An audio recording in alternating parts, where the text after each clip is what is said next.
Hello, everybody, and welcome to the All British Motocross podcast with myself, Ben Rumbold, and Dirt Hub owner and founder Paul Ooten, reviewing the Hawkstone Park first round of the Motul ACU British Motocross Championship. And we've got a special guest today. We've got the winner of the MX1 class, Ben Watson, from the Dirt Store Triumph Racing Team. Really looking forward to speaking to him and seeing what he made of his first race back at the British Championship. But Paul, obviously, I was trackside commentating. You were there watching the live stream. How did it all look from your side? It looked a bit cold and wet. I was quite happy that I was in my office watching the stream and the live timing. I'm a bit of a lap guy. I like to watch and delve into times and lap times, and you can see what's going on. So I was very warm where I was, but it looked like a good crowd there. Looked good. I could hear you in the background. Um, and I really enjoyed it. It felt with the way the results and everything were, it felt British Championship like. It felt like something else. I don't know what. Like it was it was good for that. Do you know what I mean? It threw up so many stories, question marks. We had some glory there with unexpected wins, and I think it delivered probably on every aspect really that you could want an opening round to deliver. It didn't deliver for our predictions. I have to say it's our worst one by far. We were shocking, mate. I have to say we were absolute shocking. Um, but Right. we weren't good. We weren't good.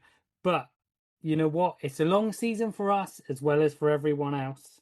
We have time for redemption. But yeah, I did really enjoy it, and looking forward to moving on to round two as well, because I think we've got plenty more stories and excitement to come. Yeah, so like you say, Paul, very very difficult to predict. I think we had Taylor Hamill post up our predictions, and obviously they didn't include him, so we apologise to Taylor straight away for that. But and thanks to Joe for Too Much Sauce for saying, yeah, those two don't know anything. Well, going into the first round, I think we've got excuses because it was pretty up and down, pretty crazy, and some results we just did not see coming at all. And in honesty, hell, that's motocross. That's why we love it. It is so tough to predict. The conditions were weird, even for Hawkstone. It was tough. It was heavy. Lots of talk about a hard base, but very soft and sludgy on top. So yeah, I mean, I think there's the Canadian rider Tanner Ward who made a bit of a guest appearance for SC Sport Husqvarna. Like he said, you couldn't trust anything, especially not in practice when it was all loose there. So yeah, it is what it is. We do our best to predict and see if we can show things. But even people that lived around the sport as long as we have, it can still surprise us, and this is what we love about it. So yeah, fantastic results all round, and a really really enjoyable weekend. I think it was tough. It was more for fans of should we say, to make a cricketing analogy, it was more for fans of technical test matches than spectacular um, short games. It was really it was tough out there for everybody for the very best, and that's just Hawkstone Park. So I think we got a really good season in front of us. Yeah, like I said, it looked grueling. Um, it looked grueling for some and not for others, because certain riders just seem to revel in it. And I know we're going to go into um, each class in a second, but I just will say, so Jamie Keefe, who won his first pro race, won it. He just looked absolutely at home. He looked like it was a training ride. He did not look fast at all, but obviously he was fast because no one could get near him. Although Ollie Coleman did have a little, a few little sort of laps where he got a little bit closer. But yeah, Jamie Keefe just looked absolutely unreal. And just looked like he was riding around on his own, just having a nice time, really. But fair play, the kids got out the start. I watched his vlog, and obviously we spoke to him a couple of weeks back. Very nervous ahead of it, but yeah, if that's what you do with nerves, Do you know what I mean? Like just be nervous every every race. I know it didn't pan out for him in Moto 2, the clutch issue and stuff like that. But you got to be, if you're Jamie Keefe, you got to be going home pretty happy. But as we saw, we spoke to him before the Scottish round, and we listed the riders. Then, if you remember, and when I listed the riders, he's like, "Yeah, I can take care of them." So there is that confidence. He didn't actually at the Scottish. I only finished one race, but you know what I mean. There was that confidence was there, and it was plain to see that when he got out in front, there was no stopping him. He looked comfortable. He didn't look like he was going to lose that race at all, did he? No, I mean, definitely the highlight of the weekend when he crossed the line there. It's a shame, actually, the live stream didn't pick up on it. But obviously, the videos that went out later after the weekend were able to show just how he celebrated with a bit of a ghost ride after he finished the race itself. But yeah, really, really nice to see and just a new name come forward like that to collect the win there. So yeah, I mean, he's always ridden Hawkstone very well. I mean, he cleaned up in the EMX 125 class at the international last year, and yeah, he's just very good in sand in general. So from there, a great start, and just yeah, made it pay off. And yes, it looked like I thought that Ollie Colmer was going to wear him down because Ollie lives at Lommel, literally in the sand. The deepest stuff possible, and it was as grueling as that for sure. With the weather that we had, and the conditions. So I thought Ollie was going to reel him in, but yeah, and it's happened quite a lot as well. The lap riders, a lot of them in sheer survival mode. It wasn't a case of they were steering into people on purpose. They were just going where the bike was taking them half the time because it was that tough. So yeah, just very, very difficult conditions for everybody. But yeah, Jamie made it look easy, and yeah, superb. And now he's got the other challenge that comes when you've done that, is that can you repeat it? And of course, he was unfortunate because he tangled with Tommy, I think, in the second corner of race two, and I believe there was damage. So that actual sort of clutch issue came from damage, and it was lagging, and that's why he fell. And in the end, he couldn't restart. He actually fell right in front of the finish line, right in front of me, and yeah, it was basically just down to not having the power that he should have had, and that was what then stopped him restarting the bike. So that was that. But nothing much you can do about that. That's motocross. So hopefully now he'll be he'll be full of belief. He loves practices at Preston Docks regularly, really familiar track to him. So I'm sure he's going there full of confidence in a few weeks' time. But of course, he's got to get through a couple of EMX rounds first. We got Spain and Switzerland for him. So yeah, we'll see how he gets on there. Yeah, like I said, plenty to go before then. We did flip flop because we jumped from MX1 to MX2, but I think Jamie Keith's result was so standout. It had to go Yeah, to the top of the agenda because yeah, it one, was the yeah, highlight for sure. 100%. With we had two other winners in MX1 and the 125s, who there was no surprises with that. But Jamie just not just the fact he won, it was just the way he won in tough conditions. So Well, he won the first race. Let's not do a disservice yes, there. Gabriel S.'s 24 KTM might be shouting at us here on the podcast already, but Gian Dunson, consistent 4-1, did exactly the same as Jamie in race two, got the start and held him off. So yeah, Gian Dunson was your winner, and he will wear the red plate. But yeah, the highlight and the thing to celebrate is always going to be a teenage Brit coming through and winning his first race. So I'm sure the forgive us for being excited about that. But yeah, let's not forget that Gian Dunson won overall, rode very well, and probably surprised a few people. yeah, didn't surprise me at all. I'm just doing an article about Gian at the moment. Yeah, no, I did. You might predicted that was one I did get pretty strong. I didn't think I put him down as a win. I think I put him as second, but I Gian is for me a title contender out for sure. But should we do Ben? Should we chat to Ben Watson and then talk MX1? Yeah, sure. Yeah, let's bring in our guest for the day, and yeah, like you say, we'll go through the MX1 results there. So Ben won overall with a 2-1, losing the first race to Oriol Oliver, but holding off the Spaniard in race two. So, yep, let's bring him on. Okay, so yeah, we're joined now from the winner from Hawkstone Park at the British Championship there, round one. Ben Watson there for the Dirt Store Triumph Racing team. Ben, thanks for joining us. Really good to have you on the show. Yeah, I mean, it looked brutal there at Hawkstone Park. I mean, was the recovery fairly straightforward for you? I mean, how are you feeling after that weekend?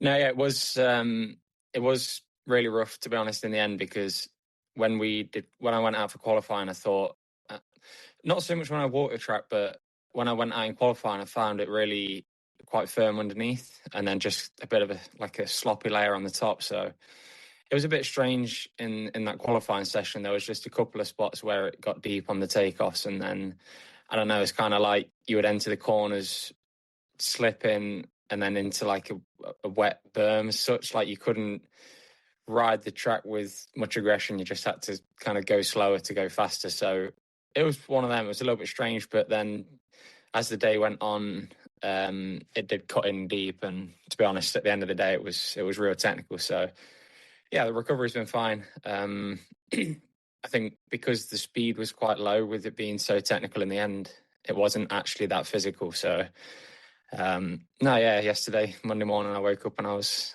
fine, to be honest. That's just made everybody that was there riding feel absolutely awful, or just hating you, I guess. But I guess that's just the level, though, isn't it? Because I think, like you said, it's like 2 days at GPs, and it's a lot of riding Yeah, at Grand Prix level. You have so many sessions there, so yeah. In comparison, then it's almost light work for you.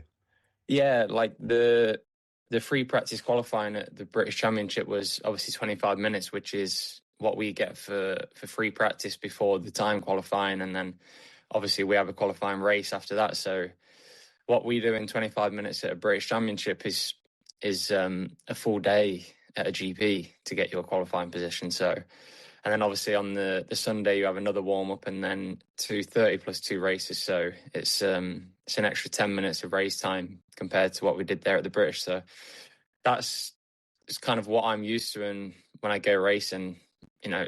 That's sometimes why it takes me a little bit more getting into it than probably a few of the British guys because they're used to going out on track the first time and having to go, you know, maximum straight away. So that's something that I need to get used to a little bit more, and especially at the start of the races, improve that, you know, sprint speed from the first laps because I don't have so much time in the British races.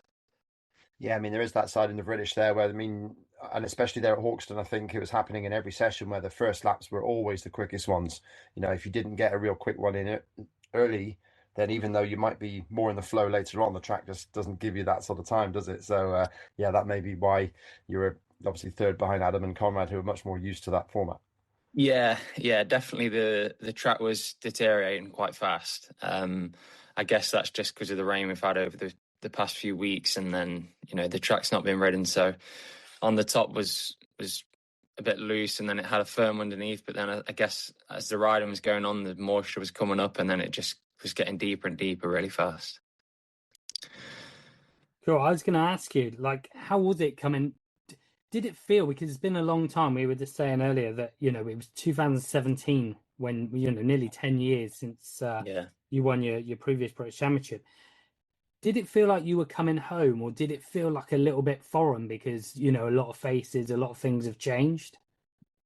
You say a lot of faces have changed, but it was strange coming back because it was a lot of the same people interviewing me and a lot of the similar photographers I saw, and even the riders. Like there's still a lot of okay in the MX2 class. I didn't recognize a lot of names, but in the 450s and stuff, there was quite a few that I was racing against back in 2017. So it was a little bit strange, and when it's been almost 10 years, it did feel a little bit foreign, more to the point of doing like the 1 day thing and the qualifying how it is in the shorter races. That's the bit that felt a bit strange that I kind of need to get back into. But to be honest, like riding Hawkstone, for example, you wouldn't have said that I've only rode there once in the last 6 years or whatever it's been. So hopefully it's like that throughout the season with Preston Docks, for example, and places like Canada Heights and stuff, tracks like that I've not rode for almost 10 years that I can kind of get back into the groove there as quick as possible. I was going to say that, is there a track from the past, looking at the schedule, is there a track that you're like, do you know what, I can't wait to go back there? There is a few. Like Preston obviously was one where I won my British Championship. that was the second to last round that year. So I've got good memories there, and it's a little bit sandy again. So that's one I'm looking forward to. But I actually can't remember the calendar. Hawkstone was always one of my favourites that was on there. Ling was always a cool one. Obviously, that was the last British Championship race I did where Jeffrey came and we both went 1-2. So cool memories there as well. Again, sandy, a nice, cool, natural track. But otherwise, not really. I'm more into the sand stuff. Yeah. I was going to ask you that because obviously you've been in Italy for 3 years now with the Beta squad, and obviously, well, before that it was more Belgium, wasn't it, with Kawasaki and Yamaha, that sort of area? Yeah, it was. Yeah, so I've had a place in Belgium since I moved away in 2017. So I've been based there most of the time, but then with Beta, I was 3 years, especially winter time, the whole winter there in Italy. So that was strange because you'd think Italy would be like nice weather and stuff, but it's not. It's rain. It rains a lot. It's cold. The winters are not anything special there at all. So it's just the tracks are all hard pack. Yeah. So I mean, did that improve your hard pack skills? Because I mean, obviously having that time in Belgium, Lommel, you're in that stuff all the time. So did that give you a bit more improvement on the hard pack kind of life when you're? Yeah, I think it did, and I don't see myself as a bad hard pack rider. But I feel like with hard pack, if I don't ride it for a while, then it takes me quite a bit of getting into it. Whereas with the sand, I could go all winter with riding hard pack in Italy, and then I could go onto a sand track and I'd feel pretty much into it right away. It's not like I feel like sand is just something natural for me that's just in me from when I was a kid, just doing a lot of beach race stuff and going to Dunkirk a lot. And I don't know, it just feels more natural to me riding sand. Yeah, well, in terms of the schedule, you've got Blacksall in there, you've got Ling, like you said, you've got Duns in there, you've also got Monster Mountain, which is probably a new track to you as well. So you're going to get around the country, around the tracks. Have you seen Monster Mountain? Have you got any thoughts on that one? I've seen a couple of clips from when it was first built, but I've absolutely no idea really how it is. I've never rode there before, and also Dunn's pretty certain that wasn't in the championship in 2017. I have rode there before, but I think absolutely years ago. I really can't remember the last time I rode there. But yeah, Blacksall, obviously that's a cool track. That was in the championship in 2017. I think the British calendar looks good, to be honest. A couple of hard pack tracks and good few sand tracks. So I think they've chose kind of the best tracks in the UK, to be honest. Yeah, like I said, they got a good mix there. Landrake's in there, so you'll be coming down south. So yeah, like I said, it's a good mix of tracks. I think they've done a really good job with that one. I was going to ask you, and I've seen it in a few things that you've said as well previously, that it was nice to come back and one, get that winning feeling, but also just be at the front. But in a strange way, is it take a bit of getting used to being like at the front, that fresh air and clearing off in the lead? Yeah, 100%. Like it felt. I know that it's just the British Championship and it's not the world level where I've been racing the past few years, but it's like when I got a whole shot and I was leading, it was like it did take a bit of getting used to again. And I actually made that mistake in the second race just because I didn't really know how far in the lead I was, and I was like every time I relaxed on that track at Hawkstone, it kind of grabbed you, and that's why I tried to not keep really pushing, but like try to keep the focus and keep the intensity there, because the moment you relaxed and shut off a little bit, the track just grabbed you, and that's what I did. Like I looked behind and could see that I had a decent gap. I think it was, I don't know, plus 15 seconds or something, and then obviously I made that mistake.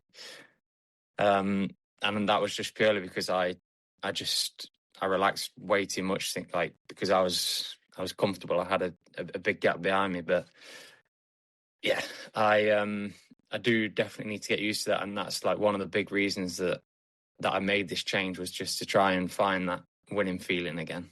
It's been so long since, I took a checker flag. I think it was even linked for the British Championship in 2021. So yeah, it's been years since I've been leading races and actually, I don't know, just going over the finish line and getting a win. But yeah, it was a good feeling. It was. Yeah, it's got to be much nicer than like, yeah, going to the line and thinking, okay, like, like with Top Beta, 10. always top 10. Yes. Yeah. Yeah. It's definitely got to be more incentive from that side. I mean, how are you feeling in terms of now the going to the GP level? Are you feeling in your riding? How are you feeling with it compared to how you were going in on the Beta? Do you think this is giving you a real sort of boost, or whereabouts are you? Do you think in that level? I don't know if like the win's really given me a boost, but like I've had a good off season. I've been feeling good with the new bike and the new team and stuff, and I've been enjoying being back at home a lot and stuff. So it feels like a while since Australia, which was my last GP race. So I don't know. I'll get back in the GP paddock and it'll just feel like yesterday again. It really won't feel like anything strange, but I do feel like it'll be in a lot more relaxed environment for me. Just a couple of lads around me, and yeah, just think I'll be able to just go on the track and do my own thing with a bit less pressure. Try to enjoy it a bit more, and I'm sure that will show in my riding. Yeah, I meant to ask you about that, and obviously, you don't have to say anything that might get you into any hot water. But I mean, the Beta Squad, we do the behind the gate series at the GPs, me and a few of the guys there, and I mean, even just asking the Italian cameramen, "Oh, we're going to go and speak to Marchetti Racing Team," and the look on their faces was like, "Do we have to?" It never seemed, always seemed like the most miserable awning in the paddock. I don't know why, but it just seemed even like the mechanics were never seemed to be super hyped. It was just there weren't many smiles going on in there. I mean, can you comment on that? I mean, is it a weird atmosphere? I mean, I just always find it a very strange part of the paddock, that Beta truck. I mean, what was it like being part of that?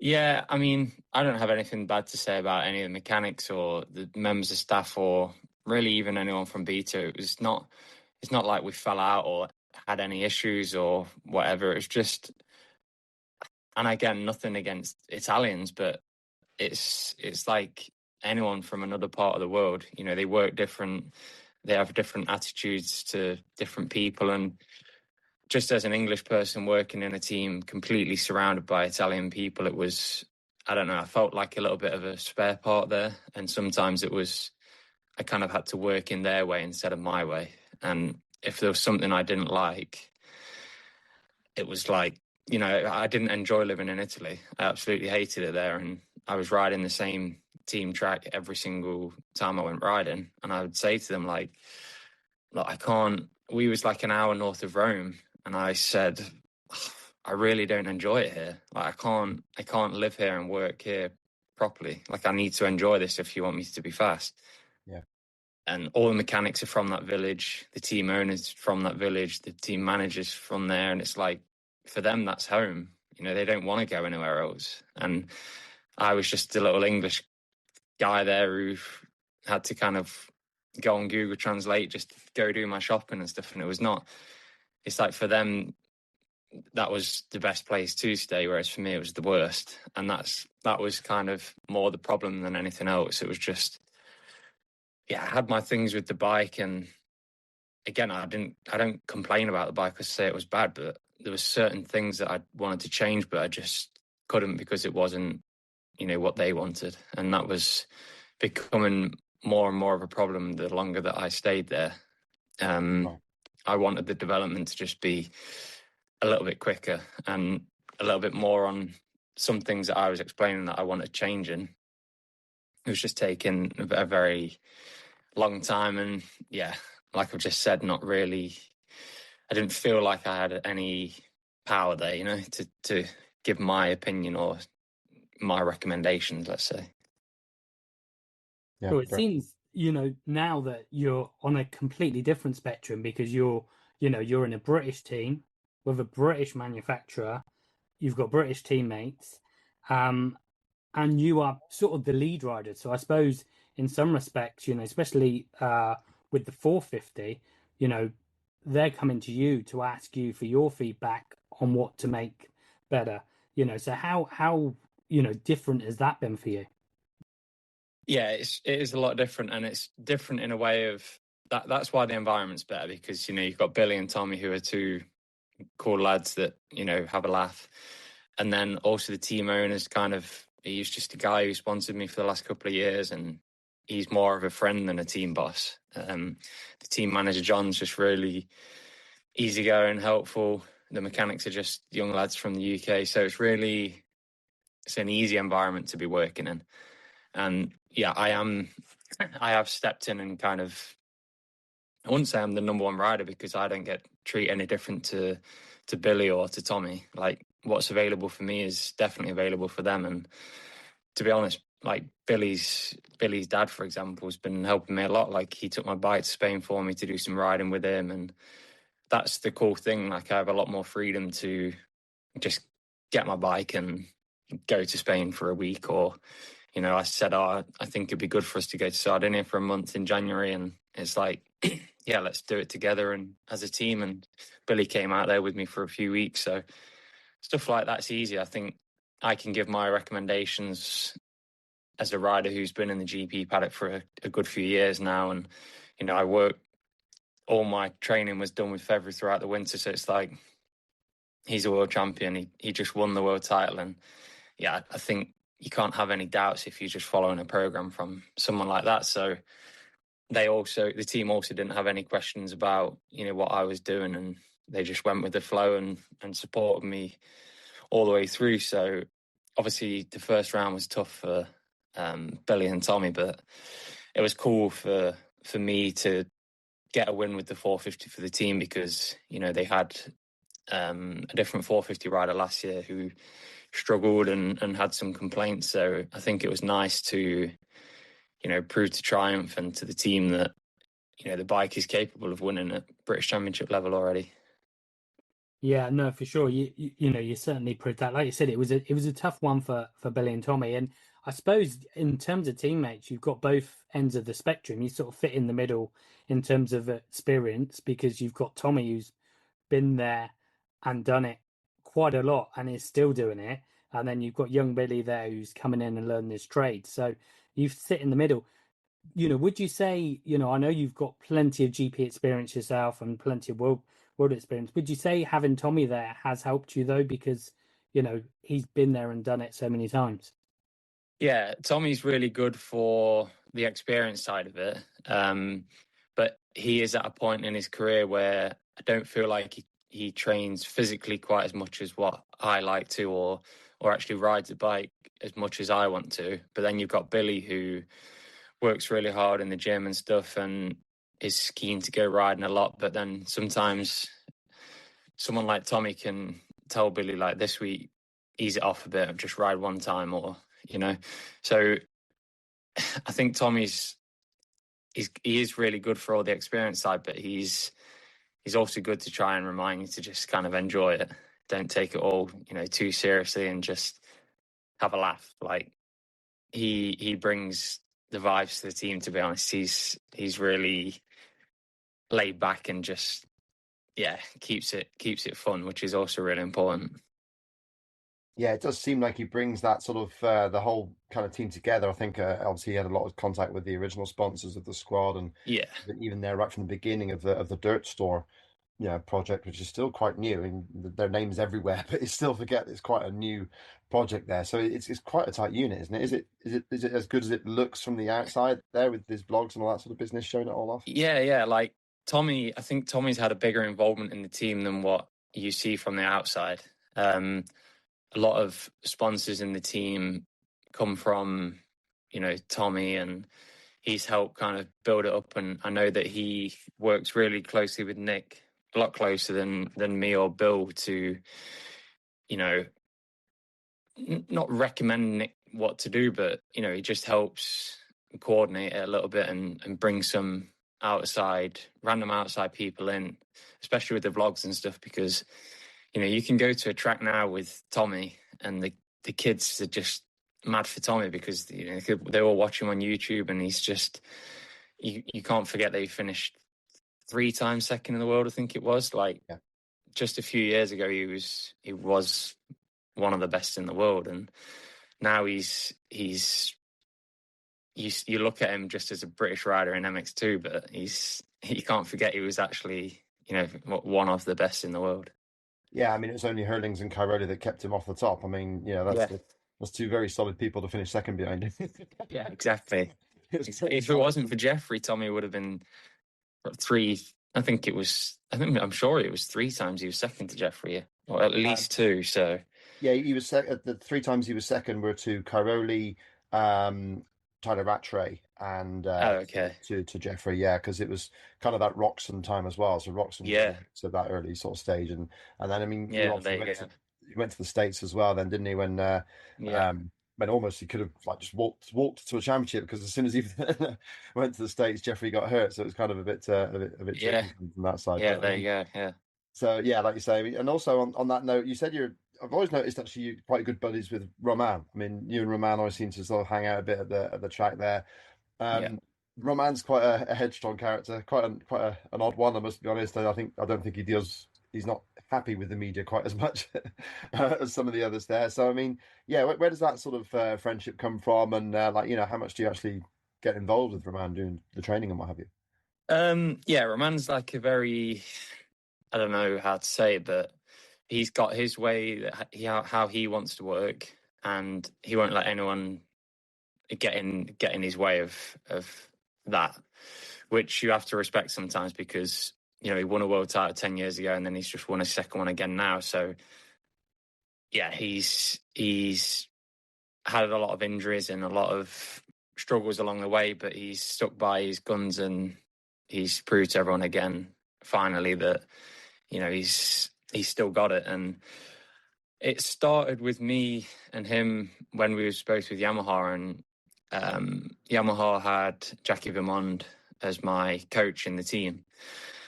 And then after 2018, Jackie stepped away, and Yamaha employed him to be a bit of a rider coach for most Yamaha official riders. So me and Roman were both official Yamaha riders, and we started working together a bit there with him. And yeah, we just ended up with a good relationship. And because I was MX2, he was MXGP, we weren't competitors or, really competition. And then, yeah, we continued to work together. And then eventually we both stopped with Jackie, and we were good friends and just continued working together. Like, it wasn't anything like set on paper, like every day we do this and this. It was just, where are you going to ride today? Yeah, let's go together. And then Sardinia, we agreed to always do the camp together. And I think it's just, he trusts me. He trusts me, knows that I'm not, I don't know how to explain. I think he just feels good with me. And then, yeah, he just has a few people in his circle that he likes, and that's it. If he feels good, then he goes with it. So he's not like this now. I mean, if someone asked him for an interview or something, if he was a bit like, he'd just say no. Sorry, I'm not doing it. Trust me, I know that one. Yeah, and it's not because he dislikes you or he's being hard work. It's just because he probably can't be bothered. So that's it. He doesn't care. He won't do it. Don't be offended. Maybe you get him on a good day and he'll do it. But for me, it's not. You shouldn't get pissed with him because he's saying that and he doesn't want to do anything. It's just he just respects himself, and if he doesn't want to do something, he won't. That's good stuff. No, fair play to, like you said, you can't fault that, because he's world champion. 10 years it took. That takes some very strong mental capacity, doesn't it, to come through what, like you said, all the injuries and stuff he's had, to come through that and then come back and win another title when probably many people have written him off, I would have thought.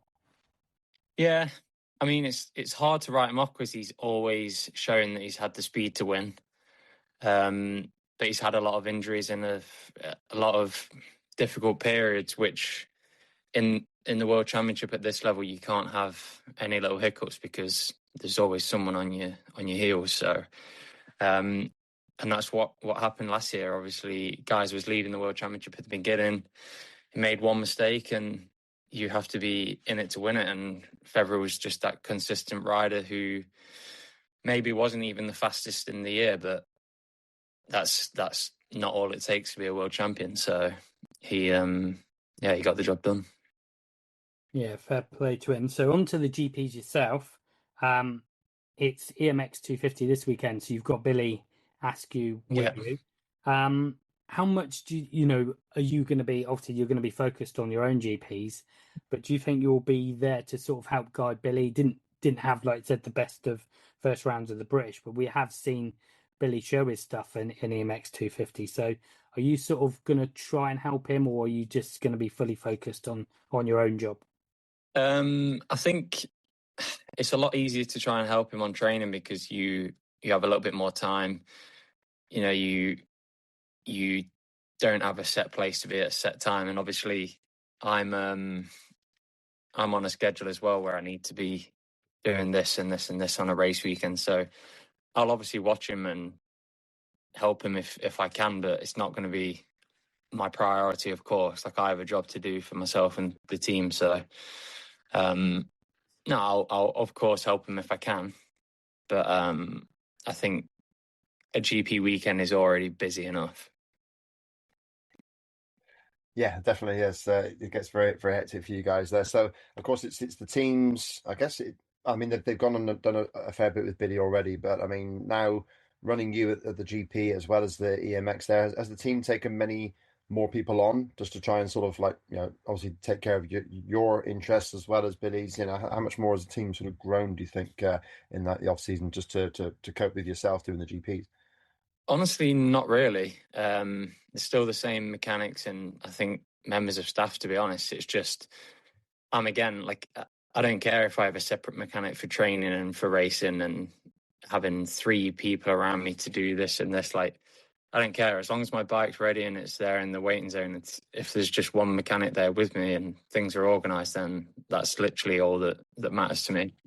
I've had it before where I've had 10 people surrounding me and then I come in and you have to do a data sheet and say this and this, and then the suspension guy comes and he's like, should we try this and this and this? And at one point you just get into a spiral and you end up a bit lost. So sometimes less is more. And like I said before, if I'm enjoying it and my bike's there ready to go, I honestly don't need a lot more. Yeah, I mean, obviously, and it looks like you might be one of the top triumphs in the MXGP series. Of course, the 450 still not yet on the factory team. Are the factory squad speaking to the team? Are they speaking to you about the bike and developing it? Because they've got the 2 guys in 250, and I think personally the 2 guys in the 250 team are probably title contenders. I think for sure, second and third in the first GP. So are the factory now also talking to yourself with a mind to developing the 450 for when they go factory with it in 27? The factory is quite difficult with Triumph because the factory team from MX2 is quite independent. In America, I think it's a little bit different. They have quite a lot of communication with the factory in the UK, but it's not like for us. We're the parts on our bike. Literally everything is available to you. You could build the exact same bike I have. Like, there's really nothing. It's very close to standard, to be honest. But like, Triumph know that I'm happy to try parts or to do, if they have something they need testing or they've got some development thing that they want to try. I'm always very happy to try that. But I think Ian, who is, I guess, the off-road manager in Triumph, is quite close with Nick, the team owner. So they're always in communication. Obviously, it's good to have Triumph there on the map, and as a British brand to be leading the British Championship is, of course, nice. So hopefully we can have some good races in the GPs and improve something. Nice one. Have you seen it with the red plate yet? No, I'll probably see it when I rock up to Hawkstone on Saturday, Preston on Saturday afternoon. Nice one. That's got to be a nice feeling, though, I'm sure. yeah, of course. I haven't seen the 9 with a red plate for a good few years. So. Yeah, absolutely. Cool. And I was going to say one of the other things I can imagine being a big bonus. Last year, you didn't get to ride for Team GB at the Motocross of Nations, which, I don't know if that was, that was down to the team or whatever. Now being with a British manufacturer, and a British team, and the Motocross of Nations being in France, that's got to be. Is that on your radar? Is that what you really want to do this year? Yeah, 100%. And I was picked for Team GB last year. It was very easy for me to be there riding the beta, but political reasons just stopped me. And yeah, it's frustrating. It honestly was easy to be there, but people put a stop to it, and that's like, it just wasn't my decision. So that's why I couldn't be there. And that kind of stuff, again, impossible to happen with where I am now. Like, if I'm chosen for Team GB, every stop will be out of the way to get there. And I know Nick especially, like, if it was that situation last year, he would have bought a bike out there for me. He'd have took the bits from the engine that we change. He'd have took my suspension in his own bag before he took his own clothes, and would have made it happen. And that's like one of the cool things now is there's no boss ahead of us to say, look, you can't do this or you can't do that.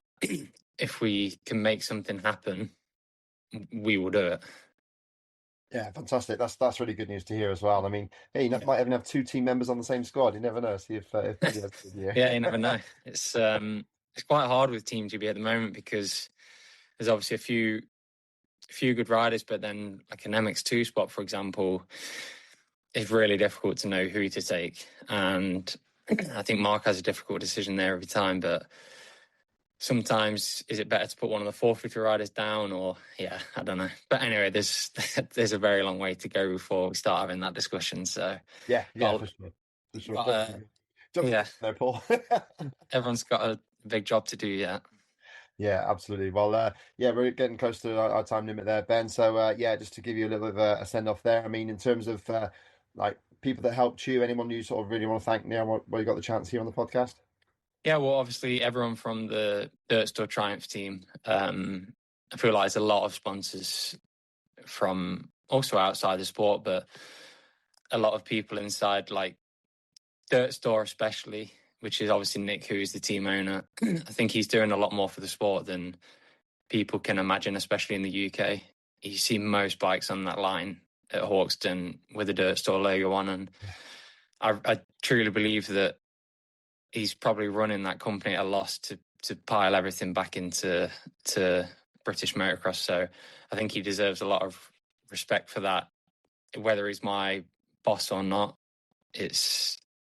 everyone can see from the outside what he's doing. So most events he's sponsoring, and I think he's really, really putting a big push into British motocross, and it's showing, because almost 10 years since my last season in the British Championship, and it's definitely taken a step up, you see, with all the TV coverage and everything. So no, it's really cool to see. And then a couple of my personal sponsors, Contract Furniture Group, stuck by me for a long time now, and supporting me more than ever this year. Now I'm back in the UK, and again, a local company, Pro Strip. So someone new for me this year, again, because I'm back in the UK, and it makes things a lot more possible, to be honest. So yeah, of course, everyone who's involved in the team, thank you. Nice one. Thanks so much for joining us, Ben. Been a real pleasure to talk to you, and best of luck with the rest of the season. Thanks so much. Cheers. Thank you. There we go. So great to have Ben on the podcast. Brilliant stuff. We did approach him before the event, but he wanted to focus solely on the race ahead. So he was able to do that. And massive thanks to Ben for joining us on the podcast as he prepares to go to Spain for the MXGP of Andalusia this weekend. So great result for Ben Watson. And like he said, the first time a British bike has won the Premier Class in the British Championship for quite some time. I mean, I think we had the CCM do quite well a few years ago, but obviously with Yamaha engines, this Triumph is a complete British bike. It's fair to say it's probably modelled on other vehicles that are out there, but it is all Triumph and it's all great work, and it's really good to see it out there in the front, because they had a rough time so far with the 450 And I'm intrigued to see what he does within GPs. I really am excited for what he can do in Europe now. Yeah, and obviously chatting to him, you can really see that, he was quite open about his struggles living in Italy. And you can see that, can you? He was quite isolated. He is a very happy Ben Watson now. That he's got those home comforts, he's got good people behind him. You know, we've done so many interviews with so many people that mood, how relaxed a rider is, definitely 100% reflects on results. And yeah, a happy Ben Watson in a good place. Probably the most happy we've probably seen him since he was on a Yamaha and MX2, would you say? Yeah, I'd say definitely. Yeah, for sure. I mean, Kawasaki was tough for him. That if you're not getting on with the bike, that team is tricky. It's all based around Roman. And although that was the first year of that, yeah, he did struggle there. And yeah, but I mean, and the beta is, like I say, it's such a strange environment there. Not necessarily the bike. I don't think there's anything issue with the bike, but that team is a weird one. But anyway, aside from all that, yeah, it's just great to see him, like you say. That's what Tim Geisler says. Happy rider equals fast rider. So yeah, for sure, it's definitely going to pay off, I think. And I really, like I say, repeating myself, but I can't wait to see him on the continent with it. But still, only equal in points with Oriol Oliver, and for sure it looked like the Spanish rider might threaten him in race two before he had a crash. And amazing that Sean Simpson told us as I did the post race talk there that yeah, he bent his bars and finished the rest of the race with no seat. I mean, that is determination. A lot of riders would have pulled in off the track with that scenario, but Oliver stayed out there and he's joint championship leader going to round two. So that is a dangerous rider for me. To be fair, he might be used to that because do you remember the old school thing? I don't know if you ever did training schools in the old days, Ben, when they used to take your seat off because they wanted you to stand up everywhere and they used to take your seat off. Do you ever do that? No, the bike was always too low for me anyway, so why would I take the seat off? I always had the big padding on. There's no way. Nah, just stand up. Just stand up for a few laps in practice. That'll do it. I don't need to take the seat off. I'll just stand up. Well, back in my day, we're the same day, but back then, I'm not sure if it was a Rob Hooper training school I did or Jeremy Watley or no, I think it was a joint one actually, but one of them took our seat off. So Okay. we couldn't sit down, basically. Was it maybe I think a Dave Watson trick as well when it used to do that sort of thing where you'd ride around with one hand off the handlebar or something like that as well. That was always a bit of a training thing that he used to do, didn't he, to improve your balance. Oh, wow. Didn't know that Anyway, one. we're digressing, but Yes, yeah, we do. What are we talking about anyway? MX1. So MX1. yes, so Yeah. overall, and I think Sean Simpson pretty much voiced the opinion of most of the paddock. The mystery is what happened to Conrad's speed. I was on commentary, like I say, and it was not sure if I've told you that I was on the comms, but yeah, he uh, I was looking at the gap. I said it on the microphone. There's the gap between Conrad and the top two. Let's see what happens to that, and it didn't go down. And if anything, the other boys did kind of pull away a bit there. So, and in fact, he couldn't close down Taylor Hamill in race one. So, it's not just that the GP boys have come in, they're a step ahead. For sure, Conrad wasn't on the level that he's been on before. So is that a case of he spent a lot of the winter recovering rather than building from, previous issues? He's not, maybe not. Who knows? It could be down to intensity, race pace. It could just be a mental thing. We really don't know. But we'll have to wait until Preston Docks and the rest of the year to see, if Conrad can recover that sort of blinding pace that he usually does have in the sand. But yeah, he looked disappointed. Obviously, that's I know it's only 4-3 races, so it's not a disaster. He's 9 points back in the championship now, but that's not a disaster. But they are probably the worst results he's had in the UK for a good couple of years. Such has been his dominance here. So yeah, it's a fresh challenge, and it's going to be interesting to see how Conrad reacts to that. In the PR, it said he hasn't raced since the Motocross of Nations. Yeah, And he was, that is true. Yeah. he's race rusty, is how I would phrase it. But do you know what? He was not happy. I would not want that journey in the van with Conrad, would you? Because he was not happy. I don't know if he, uh he's scratching his head to wonder himself, or if it was just like, I'm just pissed off because I feel rusty and I'm not quite there yet. Do you know what I mean? But, and that is the big question. Obviously, he went fastest in qualifying, didn't he? Yeah, he was. Yeah, he was quick and instantly quick as well. But Adam Sterry was close. I think he was only 3/10 back in qualifying. Whereas I think the year before it was about a second. So yeah, I thought, okay, well, yeah, he's pole, but I thought it is actually closer than it's been before. I was really hoping that they would start together, but Conrad also did not get the starts, which around there on that in those conditions was a major factor. So yeah, it's all to see how it comes from here. I mean, there's a challenge on. It's not straightforward this year, which is great. That's how we like it. So Yeah, it's it's definitely not straightforward.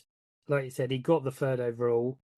It's not a disaster, but you know what? It's a little dent, I'd say, in the Conrad train.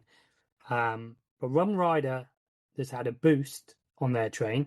I'm trying to get. I don't know what I'm on the. That was a Like, terrible analogy. Don't do it it again. was absolute shocking. Anyway, Taylor Hamill was, that was a really, really solid weekend. Good starts, look very fast and very smooth, and just look very in control, really, like Taylor does, to be fair.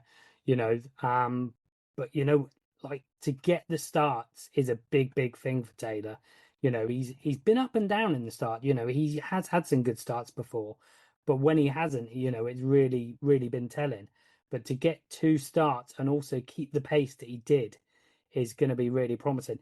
On one of his posts, he put there that this is he gets a bit support from Dixon, but he is pretty much working full time, and it is a stock bike. Like, so, yeah, I think Taylor's sort of reveling a little bit in being that, little bit of an underdog, because, like I said, he is part of that Dixon racing team. But Dixon racing team, to be fair, they've got Kai doing GPs. So sort of Taylor's sort of on it, but not on it, if that makes any sense. He is pretty much a privateer in some respect. Like I said, got a day job, standard bike, but yeah, very close to a podium. One guy that definitely deserves a podium in the next couple of rounds, I'd say, is Taylor Hamill. Yeah, he looked strong. I mean, that's the thing that got me was that he just looked like he wasn't slowing down during the race itself. He was really staying on the case. So yeah, I've interviewed Taylor before, and tell us about your hobbies. I think Arena Cross wanted to get some hobbies out of him. He hasn't got any. He just rides and trains, and that's pretty much it. And he puts the work in, and around there, that's why he shone. He came out there to do a job, and yeah, it was a job well done. So joint third in the series, 9 points down on the lead. Taylor could be a real dark horse for one of those medals at the end of the season. Yeah, he definitely emerged. He surprised us all. I'll put my hands up. I didn't think that he would be up to the same level as some of the other guys, but he was right towards the top end. And yeah, good starts as well. And that's a major factor. So yeah, for sure. When it comes to later in the year, some of the hard pack races as well, I think he's also going to be really strong there. So yeah, fun, good start to the year for Taylor for sure. Yeah, I don't think he has. I don't. From me, I don't see him having a preference. I think he's pretty good all round. Yeah, good And all that. rounder. Yeah, no, definitely. A rider in fifth, then Adam Sterry started off really well. And then on his social, it says that my hand found out the posts don't move coming down Hawkstone Hill. So that's because it looked like potentially, I wasn't sure if it was a mechanical, because you sort of saw him on the stream that he was waving his hand or doing something. So I thought it was a mechanical. I don't know what it was, but yeah, that reveals what it was, because he was on the pace. He was looking pretty bloody good in second, to be fair.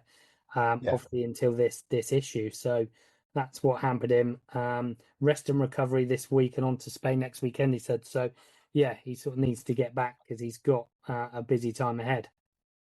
Yeah, absolutely. And yeah, just unfortunate for Adam. I thought something was definitely amiss because he just didn't have his normal pace. Um, and yeah, sadly, I mean, but 2/5 is not a disaster. 15 points off the top now. 2/5 was good enough for third in the MX2 class. So, that's just one of those days. But yeah, he's stuck in there as he usually does. He's a solid pro. And yeah, again, we got Spain and Switzerland to come. So two decent tracks for him, I think. It's going to be good to see what he can do. Yeah. So then in sixth, Tristan Purden then on the Lexa MX bike. He rode really well. I don't think six actually shows how well he did because he didn't have, I think it was race one when he had a really bad start and he really made quite a lot of moves up through the pack. So I think that sixth overall for Tristan, one, it's really good because if you look who's ahead of him, but Yeah. two, I think he had to work really, really hard for that sixth overall. Oh yeah, absolutely. And he was just super happy to be coming away from there in one piece. I saw him after the race and was like, "How are you?" It was after I'd done the post-race video, sadly, but yeah, asked how he was, and he was like, "Yeah, I'm in one piece. So I got good points. That's all he needs." So yeah, that's a good start for Tristan, and yeah, for sure, with another sandy track to come, Preston Docks, he's strong there. I can see him being a real contender to get into our top 5 picks, maybe, but yeah, he's just outside the top 5, which is no good for my prediction, but there we go. Yeah, mate, you were close. You were close to a point then. Well, you would have had two. If he'd have come fifth, you would have had two for that one. Um, Brad Todd in seventh then. I Yeah, think that's pretty, it was bloody hard. I think that was a pretty good result for Brad there. To be fair, two solid rides in tough conditions for him. yeah, 9-7 for Brad, 26 points. Yeah, obviously we know he's going to go to the States at some point, but that was a decent result. And then just behind him on the absolute MX KTM there, Ben Edwards, put in a good stint. I actually met him for the first time at the weekend, just shook hands, and he's going to be happy to come onto a podcast at some point, so that'd be cool. We'll speak to Ben in the future. And yeah, a good ride, eighth overall, 8-9. And yeah, like we say, for the absolute MX team there, he did a good job. Getting ahead of Jamie Carpenter. If you see the names behind him, Jamie Carpenter, Bobby Bruce, respectable names behind him. Obviously, Josh Gilbert had a bit of a nightmare, but yeah, all in all, yeah, pretty good from that side of it. Yeah, definitely. I think Ben Edwards can come up. That I think is his best result with two motors. He might have there might have been somewhere he's done better, but I think with a full stacked MX1 lineup with two solid results, I think that was was pretty bloody good from Ben Edwards there and the team. Fair play to him. Jamie Carpenter, ninth then for the Crendon True 7 team. I think he's come away because he's suffered with illness. I think he's pretty bloody happy with that too. To be fair for Jamie, it's not been an easy time for Jamie, but yeah, I think a top 10 from him. He come away from Hawkstone happy. Bobby Bruce, you did catch up. So what's Ben's post race show? I'll put the link for that in the notes for this show. But yeah, Bobby Bruce, another rider coming away pretty happy with 10th overall then, with his new privateer set up. Look pretty good, to be fair. I think that was a solid result. You got to remember that it is the top 5 or 6 or 7 riders that is really, really high quality in MX1 this year. So, Yeah, any rider getting into the top 10 is a good result, and that's why I think Ben Edwards' result is quite a standout one, to be fair. yeah, and talking Bobby Bruce, I mean, yeah, had a nightmare in that first race. Really had to come through the pack to get to that 15th spot. So he did very well to get through to that. And then eighth, he had a good scrap getting in there with Ben, with Brad. He was getting in amongst the real grinders of MX1. So yeah, Bobby, it's going to be interesting to see what he can do. I mean, I think there's more to come from Bobby Bruce. He's got more talent than that. But yeah, Hawkstone was not the sort of place to show it, sadly. But yeah, but how about Bayless Hutting? Great ride for him, 11th overall. Still a young lad. I think he's only in his early 20s. I don't think he's an old stager by any stretch. He was in the youth classes just a few years ago. So, yeah, Bayless is coming through well. Not a full-time rider, obviously. He races a lot on the Eastern Centre. He hasn't always been able to do the full series, but certainly for Ling and Blacksword, top tens are available, I think, for him, and certainly a possibility. So Bayliss, a very underrated rider, and 11th overall. Yeah, pretty impressive. And another one who did well, Freddie Bartlett. He's still only 16 years old. I raced Hawkstone at 16 years old on a 252 stroke, and it nearly flattened me. Horrendous conditions as well, and strong boy. Up into 13th place overall, 2 14ths, consistent, solid, 10th in qualifying. So yeah, Freddie could well be a real surprise package in this championship. Again, completely stopped by the Yamaha there with a bit of support. But yeah, 13th overall. And then, well, we better talk about Josh Gilbert, I think. Yeah, Josh just put stuff out from a Pico Honda. Yeah, that was not a good weekend for a Pico Honda. We know how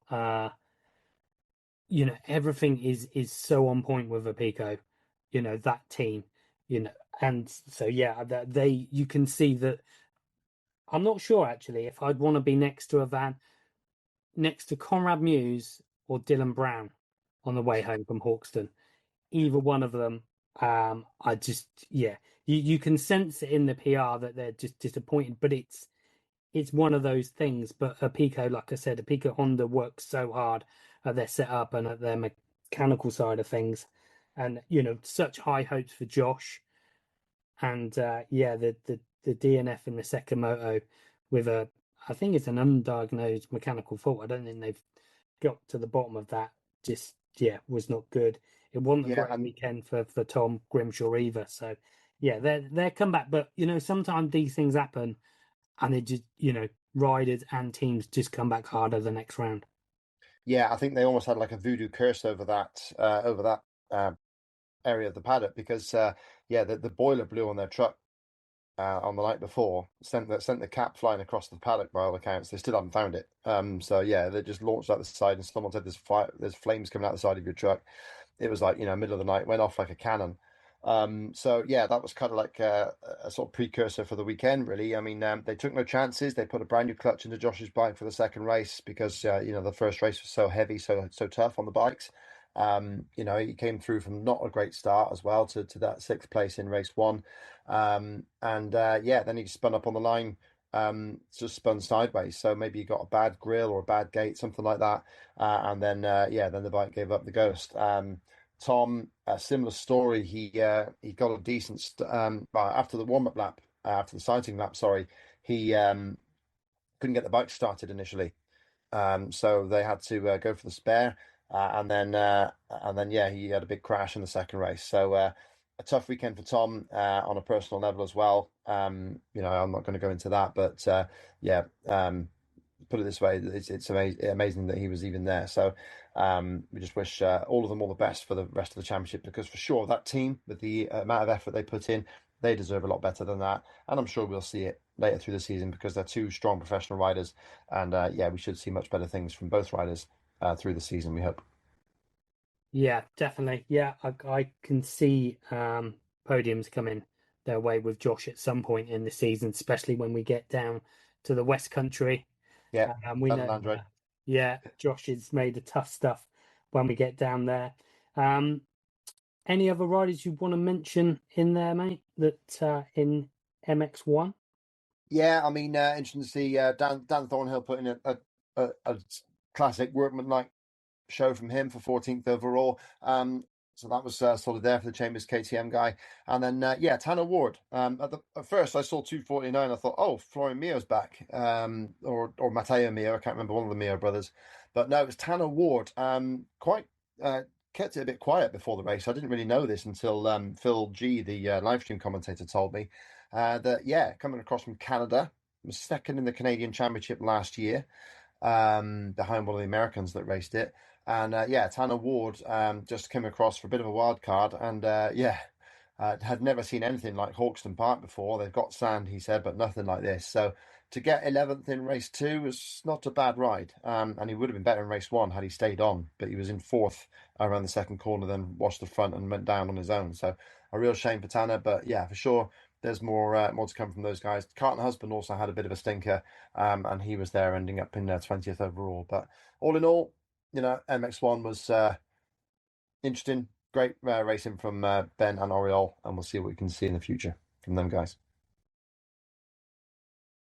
I have to say, so moving on to MX2, predictions for next round are gonna Oh, be. how did we do in our predictions points for MX1 before we move on? Oh, you want to go to that? Okay, all right. So MX1, you scored 5 points, and I scored 4. The difference Ooh. being that you got Oriol Oliver in second, so you got 2 points for that. We both put Conrad as first, so we both got a point for that because he did make the top 5. We both had Adam Sterry in third, so we both got a point for that. Ben Watson, I had as second and you had as fourth. So we both got a point for that because he made the top 5. Both our 5th position riders didn't make the top 5, although yours, Tristan Purdon, was closer because I had Josh Gilbert. And obviously, neither of us, as pointed out to us by young Taylor, didn't put Taylor Hamill in the top 5. So Taylor was the rider that we missed out on that one there. But so Um, I just have to say our MX1 performance outshined our MX2 and 125. Okay, we'll get to that. One thing I need to point out actually, when I got to the track on Sunday morning, it was Paul Irwin from the ACU, obviously the series director, said he had a bone to pick with me. And as usual in that conversation, I go, "Oh God, what have I done wrong now?" And basically, people are blaming Paul Irwin for your predictions, Paul. So we need you to put your surname on the predictions that we post online. Okay, so yeah, Paul Irwin. Obviously, he's not part of the Dirt Hub podcast. We've had him as guest a few times, and he's always welcome. But yeah, all of the predictions are from this Paul Luton, that runs and owns Dirt Hub. So nothing to do with Paul Irwin at all. We just put it out there for everybody who might think otherwise. All good? I could go the other way, not put my name on it, and do some real outlandish predictions and let him Yeah, come I mean, back. to that point as well, I mean, for anybody who wonders why we don't mention their rider, simply, we're making guesses. We are guesses, and you can see by how wrong we are quite often because this motocross, you don't really know. So, we don't ever want to offend anybody for leaving them out. We wish the best for everybody. But yeah, this is the sport. We're trying to guess who's going to win. And if we don't pick your rider, then I have to apologise, but it's just because we don't think he's going to win. And quite often we're wrong. So we just don't want to cause any offence. And we're sorry if we upset people. It really is not intended. But also, you know what? Our predictions have caused people to talk about it and quibble about it and, agree sometimes, not very often, Yeah, with what we said. But if people are talking about the British Championship, they're talking about the riders, who's going to come where, all good by me. that's mission accomplished. Yeah, for sure, Exactly. for Let's sure. get excited about the British Championship. Let's get talking about it. Let's get all your predictions in. Like, tell us who you think is going to be in the top 5. Tell us how shit we are. We know it anyway. You don't need to tell us, but prove us how good you are instead. Yeah, Get it you in tell us there. how easy it is to predict these things. Yeah, Crazy. MX2. especially MX2. How the hell, everybody knows that Jamie Keefe is very talented, but I don't think anybody would have predicted that Jamie Keefe would win race 1 like that. I don't think anybody in their wildest dreams, even him, let's be fair, he was absolutely speechless and stunned. I'd like to ask him, I will ask him actually, I'm going to message him. When he was in the lead, did he think, like, I'm going to hold on to this, no one is coming past me? Because to be fair, he didn't look worried, did he? He didn't look like he wasn't looking around, he wasn't nervous, he just looked smooth. Wasn't he surprised that no one caught up to him, or did he feel, do you know what, I'm faster than anybody, I'm going to be fine? Yeah, was he waiting for someone to catch and pass him? That sort of scenario when you're stepping up a class and suddenly you whole shot. You're almost thinking, right, well, who's going to pass me first? Sometimes, I've been in that when I went from seniors to experts in the AMCA. I got a good start, and then suddenly I'm expecting experts to fly past me. It wasn't long before they were, to be honest. But yeah, from that side, Jamie, obviously nobody caught and passed him. Ollie Colmer had a period during the race when it looked like he might be closing in. In fact, he was closing in at some point. But then apparently he got tangled with some lap riders, and that was a problem for him. So, Yeah, I mean, and it happened a lot. I mean, also in there in race one, right towards the end, we saw three riders coming together there. I mean, it was John Adamson, Tommy Searle, were two of them, and yeah, got tangled up with some lap riders, and then suddenly Joel Rizzi just jumped up to fifth place from about eighth. So that was pretty impressive, and yeah, it's just that sort of day. It was so hard for everybody around there. Just staying on course was difficult, let alone trying to move out of the way of people lapping you. So you can't really blame the famous old lappers thing. It's just part of it. So, but yeah, amazing work from Jamie Keith. But yeah, we've got to say overall win for Gian Dewinson. A solid first race in fourth. Was closing on Charlie Heyman, not quite able to get there. In fact, he was pretty solidly fourth on his own all the way through. And then yeah, race two got out early and did very well. So yeah, a good win for Durnson and one that I'm not sure we saw coming. I don't think he was in any of our predictions as such, but yeah, still pretty cool though, Paul. I had Dunson as second. Ooh, Oh, you had him as third, to be fair. So okay. we did have high expectations, and like I said on the preview pod, Sean Simpson is expecting 2 titles this year, and Yeah. I think based on your interview with him, like well, Sean Simpson never looks overly happy, does he? But I'd say he was content with that, but he really wanted double wins, didn't he? Yeah, well, I mean, as he said, he was greedy. We're greedy. We want it all. And, Yeah. he thought he was expecting to come away. Well, he was hoping to come away with two red plates. At one point, I thought Oriol was going to pass Ben in MX1. But yeah, in the end, he's got the red plate on Guillaume's bike. And I think from the way some of the conversations went about Guillaume last year, um, we weren't sure if we were going to get that. I think there's been a refocus. I think Sean is perfect for telling a young rider exactly how it is.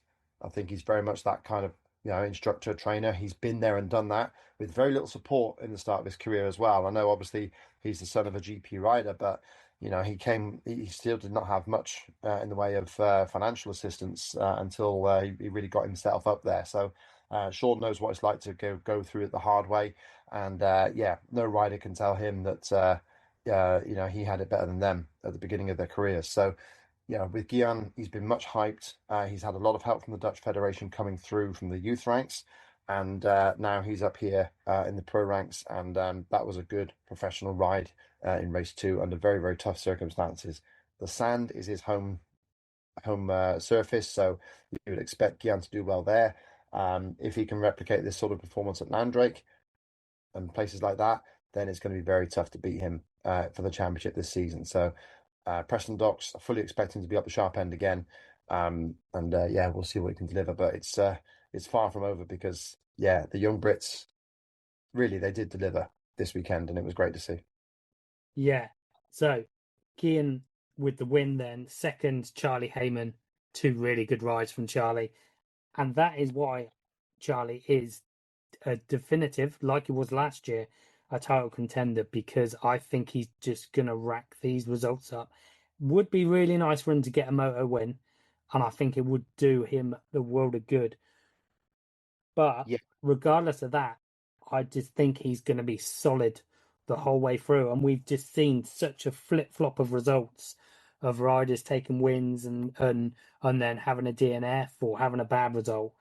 But if Charlie Heyman just does what he did last year, just consistent speed, smooth, getting results, if he can notch up a couple of wins here and there, yeah, he is going to be.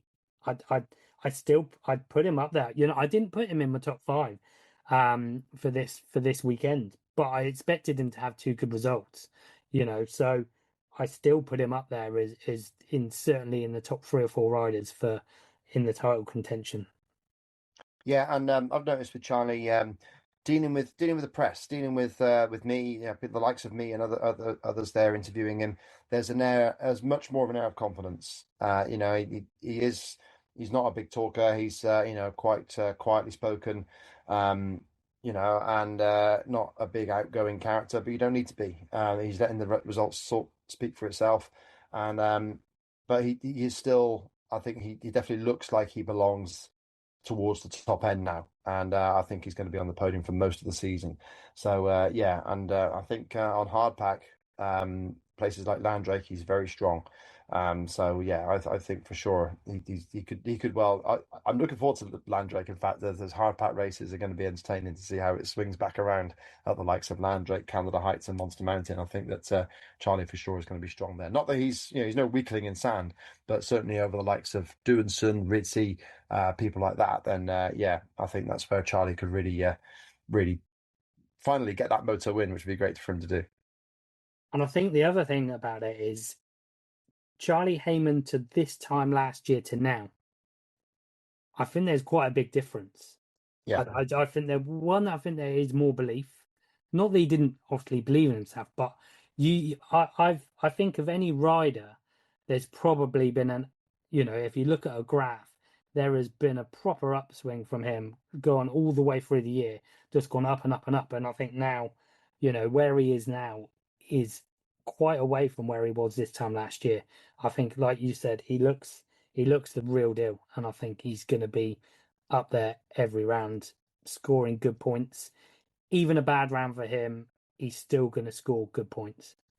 Yeah, and Neil Prince is a good, I think, a good manager for him. I think Neil is the eternal optimist. He always pushes for his best for the team. Not that other team managers don't, but I think there's a sense of optimism and let's go, rather than okay, I've done this, you must deliver.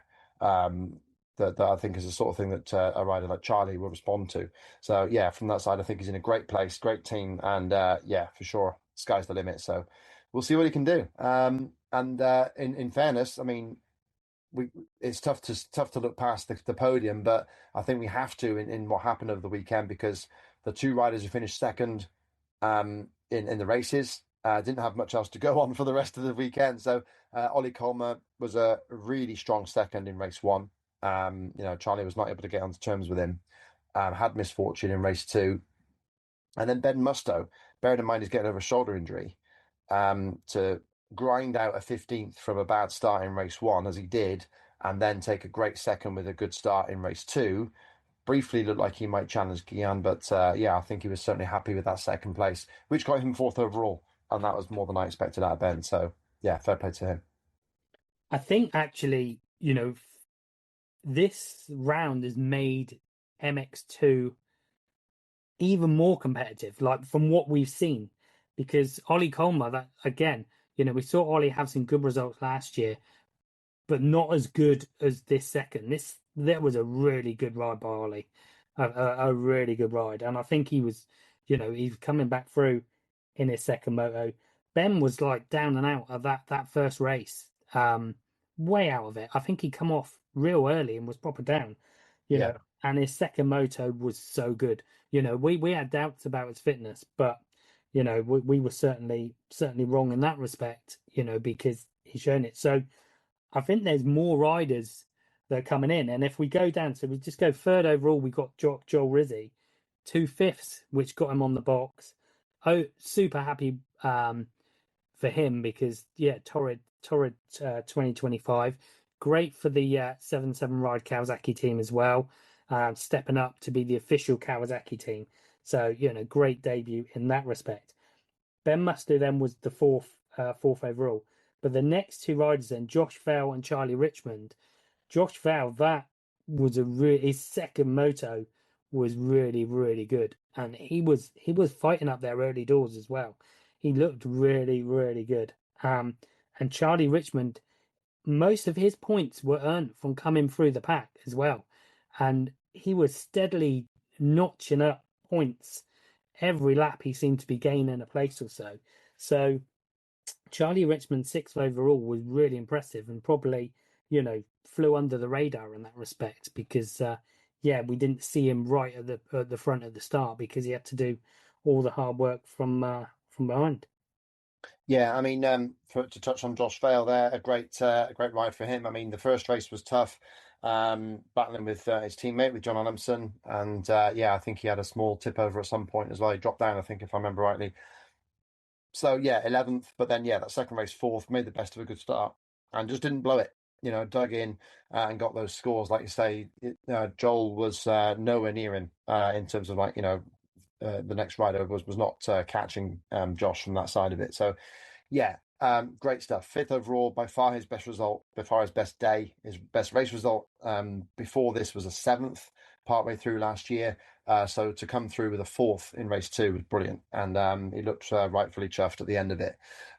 Charlie Richmond, now, if I think I might know somewhat Dave Thorpe, I would be saying that, okay, a lot of people talking about Jamie Keith's result as a rookie, but who scored the most points on the day? And it was Charlie Richmond, so 8-6 is a solid score. For sure, without Jamie Keith's race win, we would be saying, wow, look at what Charlie's done. So let's look at what Charlie's done. That is a great result. Like you say, he moved forward, and this is something we always want to see from young riders, not giving up, digging in, driving forward throughout the race. And that's exactly what Charlie did, and he did absolutely brilliantly. Who's just behind him? John Adamson. Actually, in both races, John Adamson was directly behind him.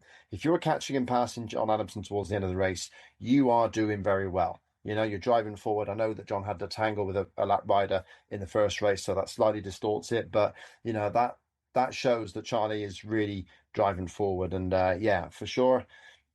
Like I say, I mean, we talk about Charlie Heyman. He didn't get on too well with that Crennan True 7 Honda team, but Charlie Richmond seems to have got in there and fits like a glove for him. Different characters work for different things, and for sure, really good to see a good result from Charlie. And long may it continue. Let's see what he can do for the rest of the year, because he's sixth in the championship after round one, and that's superb.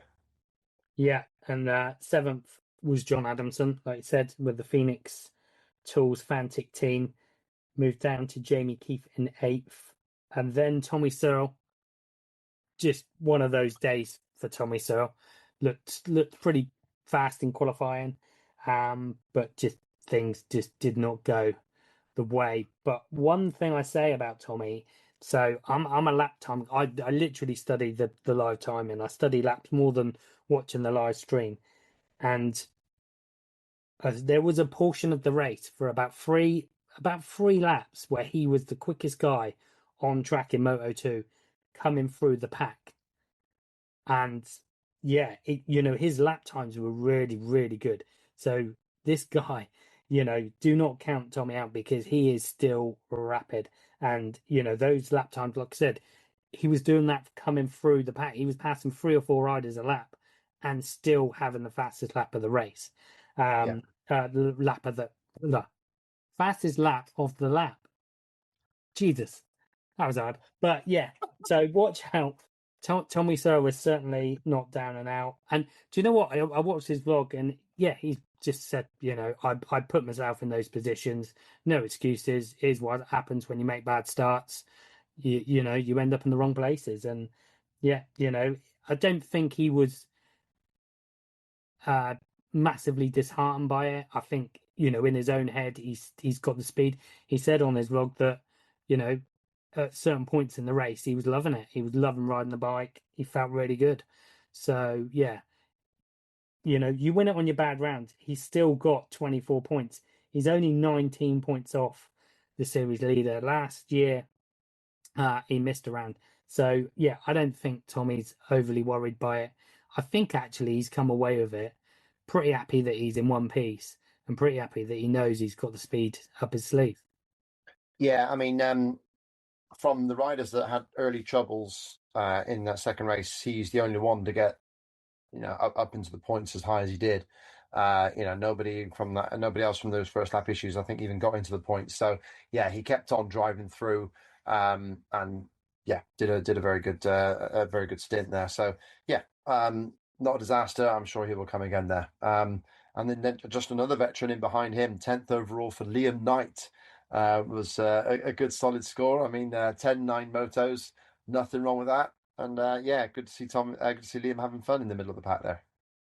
On the Garland Power Sports KTM team, must mention the team there. I don't think it like you calling him a veteran. He's got to be, isn't he?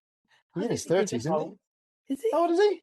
I don't know. I'm gonna have It to feels like he's been around forever. Anybody that was in the adult classes when I started commentating, I'm counted as a veteran. All right, this is what I love seeing on the order here: Duanson, Heyman, not Ritzy, but Duanson, Heyman, Ben Musto, Josh Vale, Charlie Richmond. They were all on the little bikes when I started commentating 5 years ago. So it's good to see them up there. But yeah, I'm sure he's up into the 30s, is Liam, right? Isn't he? I don't know. I don't know if he No, is. no, he's 30 in September. I take it back. Sorry, There you Liam. go. You're not a veteran because Apologies, you're not in your 30s. apologies, dude. But the fact he stepped down to MX2 because he's a tall dude, isn't he? You know, Yeah, and got two really good results. Fair play to him because last year, didn't go to plan for him at all. We didn't really see much of him in terms of results. So, yeah, fair play to him. That was two great results from him in 10th. As mentioned, Ollie Colmer, unfortunately DNF in Moto 2 for Ollie, but a really good first one. Really positive signs for him. And as I said, you always say about his starts, and I said he can make a start, yeah, and he he can did make a in that start. first race. He proved it. Yep, Yeah, can't complain there. Certainly did very well. So yeah, the Chambers team have got some power out of that bike, so that's good news. yeah. And then So speaking of them, the teammate Glenn McCormick, 12th overall, just behind Ollie in the points there. He fell on the first lap on the corner by the finish line right in front of me. So to come through to get 14th in race one was a good, solid job. And then a decent start and held on for 8th in race two. So not bad at all for Glenn there. yeah, and Tyler Hooley, the two really good rides from Tyler. A Yeah, rider probably overlooked because back in his youth day, he was really fast. yeah. And yeah, I think 13th from him on his own sort of private setup. That's a really good result. Uh, Yeah, Tyler took the Big Well 85 championship in 2021 by about a point, or literally about half a tire width from Ben Musto, because they came down to the final race and it was super close. And I saw Tyler trying to push start his bike while the rest of the MX2 class were on the sighting lap for race one. So they weren't even sure they were going to get going. I think they had to either go to the spare bike or it was certainly a scrabble for him to even make it to the start of that first race. For him to recover from that and get 12-10 motos for 13th overall is a good rider. He's a talented rider, Tyler Hooley. He's had some bad injuries in recent years, so it'd be good if he can pull himself forward from that. And then Joe Brooks had a disappointing day. Sixth in race one, which was also a fighting sixth. He moved forward to get there. He was the other rider that was tangled up with that battle and Tommy Searle and John Adamson. It all switched around with about 2 laps to go. But yeah, Joe sixth in race one, and then race two. I think like many of them had the mechanicals. Let's not overestimate this. 16 riders registered a DNF in race two in MX2. 16 out of 40. That's a percentage. That is that's 2/5 of the field didn't finish that race. So pretty amazing, tough conditions there. But so no shame, and Joe will just look to build for the rest of the championship. Just put this behind him and carry on. I think there's a bit more to that story about Joe because after I made my prediction, so I actually predicted Joe to win. And then I looked at his socials and was like, oh shit, because he's been suffering with an injury. So I think he was actually come away with it fairly content in some respect. If you look at his socials, in at the deep end, knew it wouldn't be easy, but happy to be walking away healthy and fit to fight another day. Because if you read his sort of previous posts, he's been suffering. So I think in the long run, the points that he did get on the board, I think he's going to be happy with. To be fair, so hopefully, he's fit, like I said, ready for Spain this weekend. But we know that Joe, another rider, on the long list of riders here, another rider that is a definitive championship contender and is going to be a rider that we're going to see on the box. I think this year we could see over 10 different riders on the podium over the year. Yeah, that's it. It's all down to the pace is so equal. So it will often come down to the start. Any mistakes will be punished. And yeah, it's going to be a tricky old championship, but for sure, 15 points, like I say, especially if he's been suffering with an injury, then Joe will be back for more from that one. Going through the ranks there, I mean, I think one of the biggest names missing certainly was, of course, Billy Askew. No points at all for Billy. Not for want of trying. He had issues in both races, and he showed speed. He recovered well to get up in towards the points in race two from race one from way back. Then had a mechanical, and then yeah, race two was just a disaster as well. So for Billy, you know, uh, who knows? Can he recover from this to claim the championship? That's going to be very, very tough. But for sure, you know, as with many leaving Hawkstone Park, I just want to try and put it behind him and carry on there. DNFs, like I say, so common, and sadly for Billy, he had a 00 there. So yeah, that's bad times, but I'm sure he'll be back. I think his teammate there, his old teammate, will give him a nudge and say, "Look, I did it last year, missed it around, so you still got it, mate." So Yeah, for sure. yeah, you know, you can put it past him that the kid has some speed, but yeah, it does make it a bit of an uphill struggle. Just going down some of these results here, Callum Mitchell then broken nose in the first race. Wow. Yeah, Didn't know. and then come through to ride in the second race there. So yeah, broken nose. I'm just going to see what it says here. So yeah, so he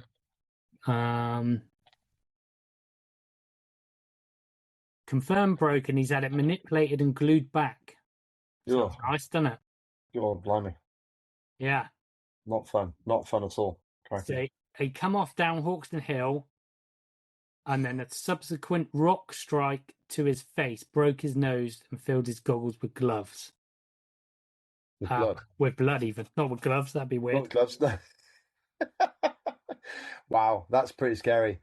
But yeah, he wants to finish 17th overall there, just behind the absolute KTM of Davy Pooches, who crashed in race one for a second corner and then came through for 12th in race two for Davy. So disappointing for him. And yeah, but one thing I got to give a shout out to two riders really who got some points out of that. Neville Bradshaw, 43 years old, getting in there for 19th in race one. And then Lucy Barker scoring a point. You know, one rider just would never, ever, ever give up. Yeah, she never ceases to amaze me. So yeah, superb. And to get a point, well deserved there. So that's a good sign. And for sure, her training buddy Lotte Van Drunen will do well to replicate that in amongst MX2 this weekend. But yeah, pretty crazy. Yeah, fair play to Lucy there. I will just go before we delve into the 125s. It was also the British under 21 as well within all of that. And it is Guian with the win in the under 21s, Charlie Heyman second, Ben Musto third in that lot. Yeah, sure. So yeah, of course, Rizzy just over the 21 mark there. So yeah, but I mean, I think the top five of the top six were under 21s, so that's pretty cool. That is good to see. Right, Yeah. prediction wise, MX2 How appalling, bad were we? really bad. We got 2 points each. So yeah, it was diabolical. Oh my Lord, that's unreal. Wow, So they've taken our licenses off us. yeah, you had Searle, Askew, and Brooks in there. Yeah, that did happen.